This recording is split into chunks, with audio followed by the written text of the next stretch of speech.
Alright, YouTube, it is the Bat Nerd, and I am back with a brand new Bat Nerd reviews, and yes, I'm reviewing Superman, based on the DC characters, DC characters from the comics, written and directed by James Gunn, starring David Corenswet, Rachel Brosnahan or something, Nicholas Hoult, Edi Gathegi or something, Anthony Carrigan, Nathan Fillion, and Isabela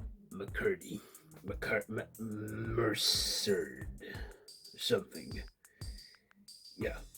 So this is the newest installment in, the first installment in James Gunn's DCU. So we all know what's happened with the DCU. It's a lost cause, and James Gunn has took over as a co-CEO of DC Studios and has given us the first installment of his Gods and Monsters saga that he's doing as the first part of this DC universe.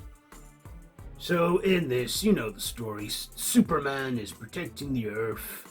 There is the villainous Lex Luthor that has created the villainous Ultraman, and he wants to get rid of Superman because he sees him as a threat.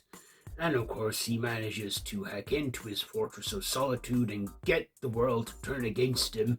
And of course, Superman has to try and prove his innocence and also defend Earth at the same time from this threat. Also, Lex Luthor is an evil genius. He's got all this technology, one that has a portal machine to a pocket universe where he imprisons people. He even imprisons Superman, and we meet Metamorph there, who you can morph his hand into kryptonite and weaken Superman, and of course he breaks out.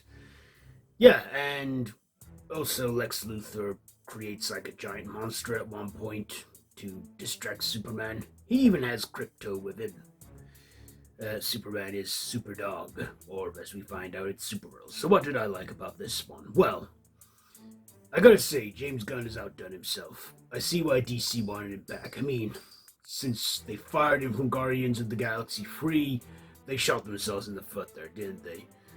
He went and did the Suicide Squad, which I think is canon still in this DC universe. I know elements of it still exist in there because we got a little cameo from John Cena's Peacemaker, and it's returning for a second season in the DCU. I liked the visual effects. I liked the bright tone and colors in this one. It wasn't dark and gloomy like Snyder versus DCU. I mean, I did like that one, and I did like Henry Cavill. But this new guy, David,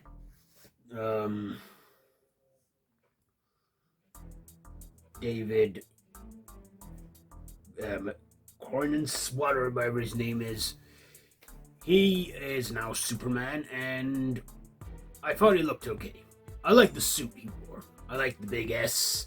Yeah, it's not like this one on my shirt here. I wore that specifically to see this movie today and review it. And I also liked I like that they skipped the whole backstory, because we know that already. We know that he's the son of Krypton, he grew up in Smallville, raised by the Kents, has a love interest with Lois Lane, etc. I like that they just skipped all that and got straight to it, because in this, they literally do get straight to the action. They don't waste any time, they just get on with it and do it, which I loved about this film. James Gunn knows what the fans want, and he gave us, he cut straight to the chase. No introduction as such. Well, the first shot we got quick,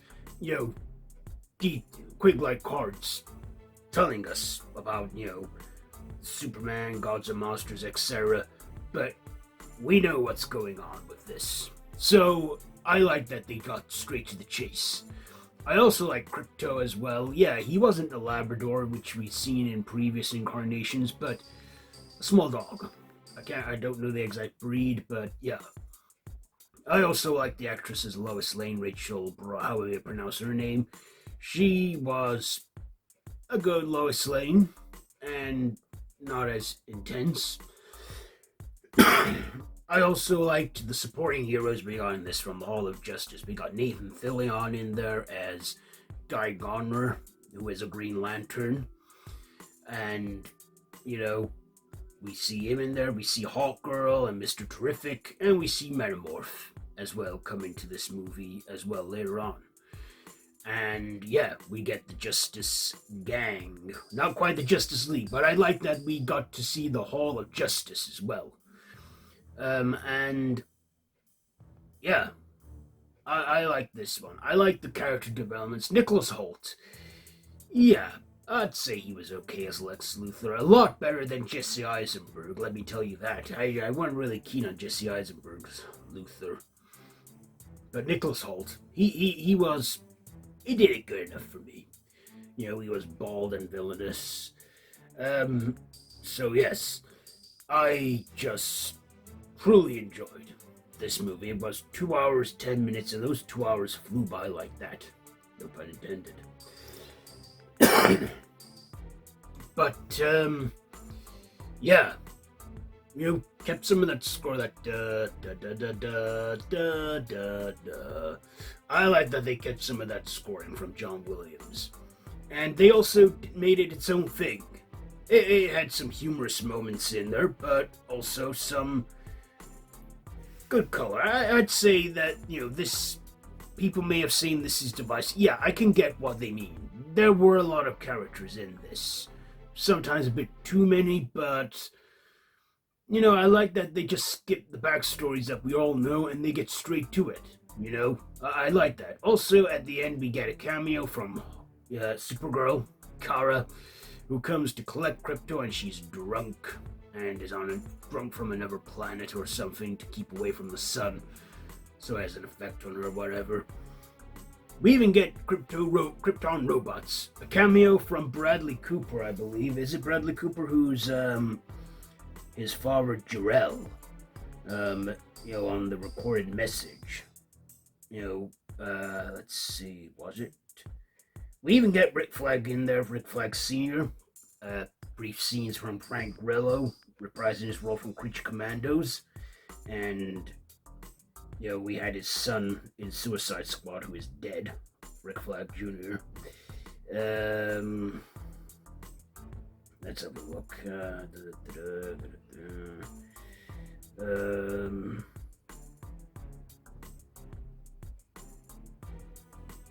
Yeah, I think it's Bradley Cooper. Yeah, it is. Bradley Cooper as his father, Jor-El.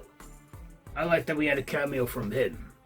You know, as his father, speaking in Kryptonian language. I also like the brief scenes he had with the Kentio, John and Martha Kent, who raised him on Earth. Those were nice moments. There are 2 credit scenes, just like Marvel movies, but they're nothing important. They don't set things up for another movie that's to come. They don't tease anything. The first mid-credit scene is him and Krypto looking down on Earth.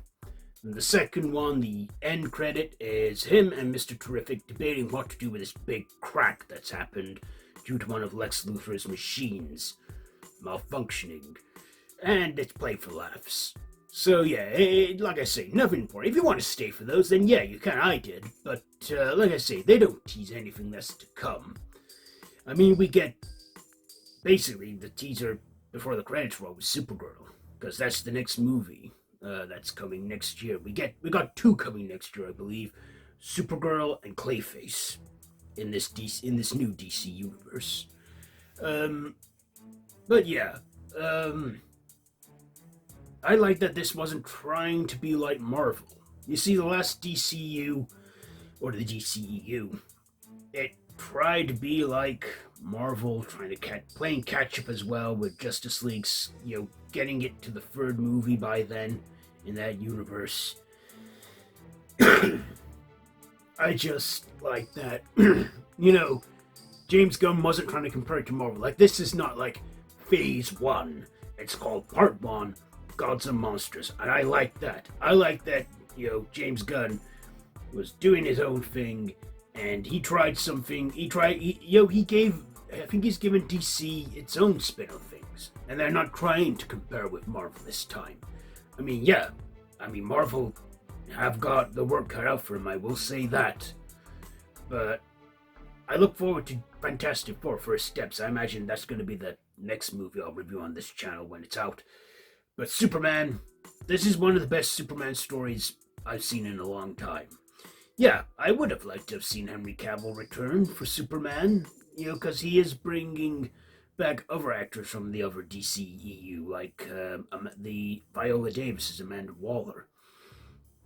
But yeah, I'm willing to give this David guy, a chance at Superman.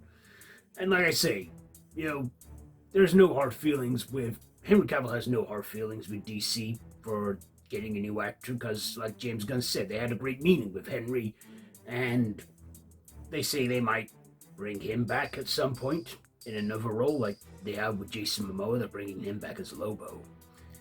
Anyway, yes, Superman. I enjoyed it, and I will give it. You know what? I think this gets 5 batarangs out of 5 for Superman. So yeah, here we go. The DCU, James Gunn, you've outdone yourself. It was super. So yeah, I've been the Bat Nerd. This has been Bat Nerd Reviews. So feel free to subscribe to the channel if you haven't already and to hit that notification bell. All of my social media links are linked down below in the description, so feel free to check all it out. I've been the Bat Nerd, and this has been Bat Nerd Reviews. So until next time, Bat Nerd out.